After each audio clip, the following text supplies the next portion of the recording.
l'élection de la FECAFOOT. Des candidats ont été éliminés visiblement. On se retrouve avec M. Eto'o qui est le seul candidat. Je trouve ça malheureux, mais c'est comme ça. Quel est justement l'enjeu d'une élection où il n'y a qu'un seul candidat? Exactement. Mais bon, peut-être que cette question-là, je la poserai à Célestin. Voilà, c'est malheureux. Moi, je trouve que c'est malheureux parce que moi, je suis quelqu'un qui apprécie la compétition, qui apprécie la démocratie, et j'aurais espéré que... Parce que le message que ça dit, ça veut dire quoi? Qu'il n'y a aucune personne dans tout le Cameroun, dans toutes les fédérations que nous avons, qui soit suffisamment, je veux dire, calé pour comprendre le processus électoral de la FECAFOOT au point de présenter un dossier complet qu'on va valider. Non, monsieur Eto'o nous a un peu quand même dit des choses. Enfin, si c'est pas lui, c'est la commission qui s'est officiellement prononcée. Donc, cette commission-là, elle est en train de dire.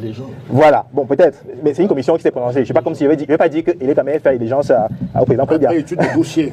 Il y a eu des études de dossiers. Et avant que la commission électorale ne regarde ces dossiers, il y a une commission éthique. Il y a une commission éthique qui regarde les dossiers. Voilà. Donc, j'ai envie de dire, ce serait. On peut faire le parallèle, mais je n'ose pas le faire. Je vous laisserai le faire. Si on dit que la commission électorale a prêté allégeance à monsieur Eto'o fils, ça pourra alimenter le verre de ceux qui disent qu'il est quand même fait allégeance, ou reconnaît que ça fait allégeance au président. Non, simplement pour dire, on parle d'une association. Une association, elle fonctionne avec ses statuts. Elle a même fait un code électoral qui est pas si vieux que ça, 2023, qui explique le processus. Le ministre est là, dans son rôle d'encadrer quelque chose qui se passe et qui implique les Camerounais, qui implique le sélectionneur qui semble avoir lui-même recruté, etc. Donc, on devrait s'en tenir là.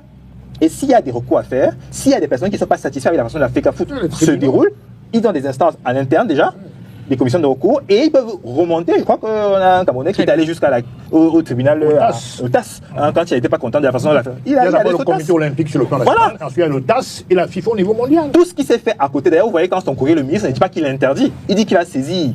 Mais premièrement, le MINAT, c'est certainement son collègue, parce que c'est lui qui a la capacité de mobiliser tel sous-préfet pour interdire que les gens ne se réunissent concrètement à Bankomo. Mais il ne peut pas formellement, sinon il serait en train d'aller contre la loi, formellement interdire qu'une association se réunisse. Il est obligé de s'en remettre et appliquer à ce moment-là ce que les sous-préfets souvent disent trouble à l'ordre public. Justement, Président Badakani, est-ce que le ministre de l'Éducation, le ministre Moïse Kombi, est dans son rôle quand il demande de suspendre le processus électoral à l'intérieur d'une association? Il est essentiellement dans son rôle. Je commencerai par dire que mes prédécesseurs font exprès. Ils font comme si quand on parle de football au Cameroun, il n'y a que les textes de la FECAFOOT. Jamais les juristes. Ils font exprès, c'est pas vrai.